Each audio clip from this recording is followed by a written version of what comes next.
मी रयत शिक्षण संस्थेचा पश्चिम विभागाचा अध्यक्ष आहे, चेअरमन आहे.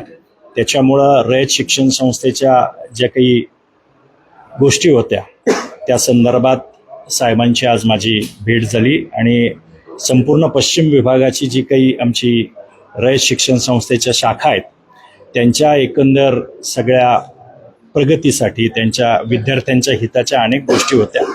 त्या संदर्भात मी आज साहेबांकडं आलो होतो. काल मला साहेबांच्या कार्यालयातून फोन आला होता, कारण आता वर्ष संपतोय आणि 25 सुरू होतंय आणि त्या दृष्टीने रयत शिक्षण संस्थेने काही गोष्टी राबवायच्या ठरवल्या होत्या. त्यामुळं काल मला 10:30 वाजताची वेळ पवार साहेबांनी या ठिकाणी दिली होती आणि ती आमची रयत शिक्षण संस्थेच्या कामकाजाची चर्चा झाली.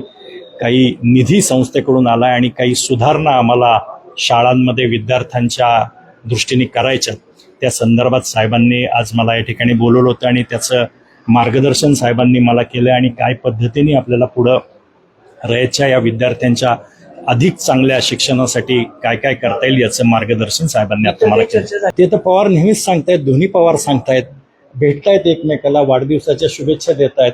त्याच्यामुळं त्यांच्या ज्या आहेत त्या सगळ्या महाराष्ट्राची इच्छा असेल ते त्याप्रमाणे ते करतील. ठळक घडामोडींसाठी देशोन्नती न्यूज चॅनलला सबस्क्राईब करा आणि बेल आयकॉन प्रेस करा. मुंबई, पुणे, नागपूर, मराठवाडा असो का विदर्भ, राजकीय, सामाजिक, शैक्षणिक क्षेत्र असो का क्रीडा, सर्वच घडामोडीचे विश्लेषण पाहायला विसरू नका. फक्त देशोन्नती न्यूजवर.